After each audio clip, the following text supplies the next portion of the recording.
Bismillahirrahmanirrahim. Masih ngaji Al-Kahfi fi tafsiri suratil Kahfi.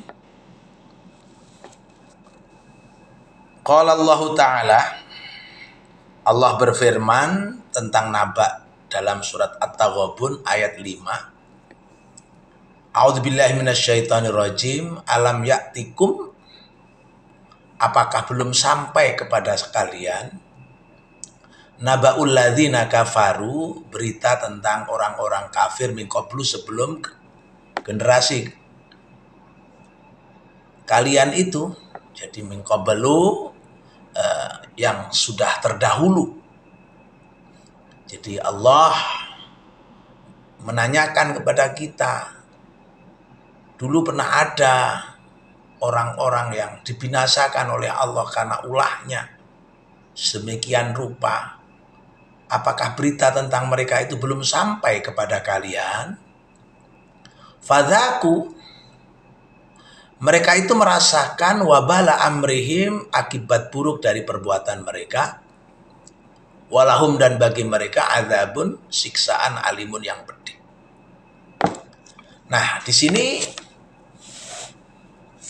kata naba menjadi materi pertanyaan kepada kita semua tentang kisah orang-orang terdahulu, yang mereka itu sesungguhnya menjadi pelajaran bagi kita agar tidak mengulangi apa yang telah diperbuat oleh mereka itu.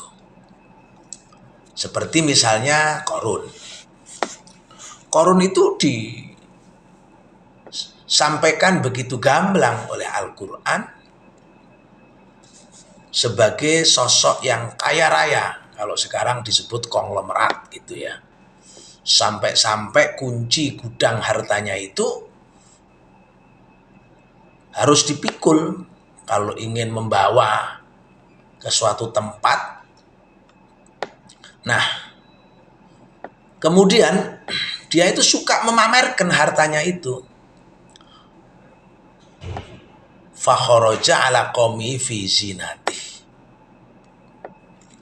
Jadi pamer kemewahan, pamer kekayaan, hingga kemudian orang-orang yang kemaruk dunyo, qala alladzina yuridunal hayatad dunya ya laita lana mithla ma utiya Qarun innahu ladzu hadzin azim.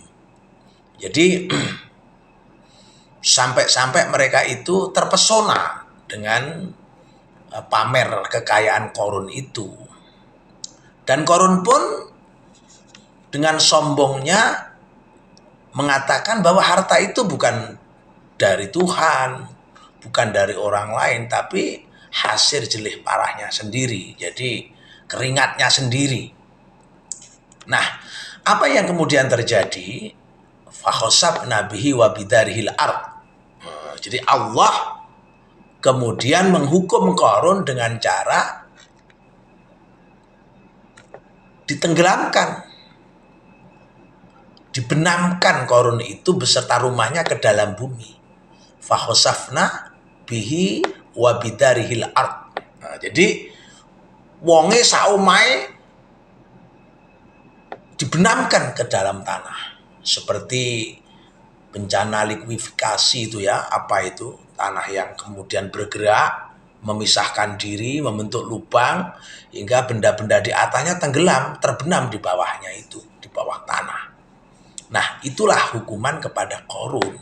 Nah, kisah ini menjadi berita kepada kita, sampai ke telinga kita, untuk menjadi pelajaran bagi kita. Maka alam ya'tikum naba'ul ladzina kafaru.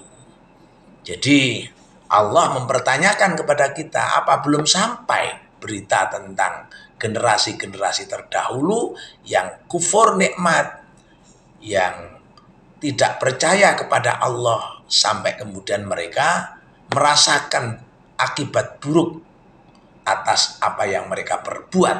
Seperti Qarun misalnya. Padahal Qarun itu bukan orang lain dari Nabi Musa, dia orang dekat. Dia adalah anak paman daripada Nabi Musa. alaihissalam juga beriman ketika itu, setia. Tapi ketika dia menjadi orang kaya, mendekat kepada penguasa, menjilat kepada penguasa, sampai kemudian dapat proyek-proyek, kira-kira begitu, dapat kesempatan jadi kaya, justru ia menjadi musuhnya Nabi Musa. Saya kira Korun tidak akan pernah hilang. Sampai sekarang pun macam Korun itu ada. Nah, itu hanya merupakan satu gambaran ada pribadi seperti Korun yang semula beriman. Karena ia menjilat penguasa yang zalim, dia menjadi ingkar demi kekayaan, demi harta benda. Nah, itu adalah juga berita yang harus kita jadikan pelajaran. Alhamdulillahirabbil alamin.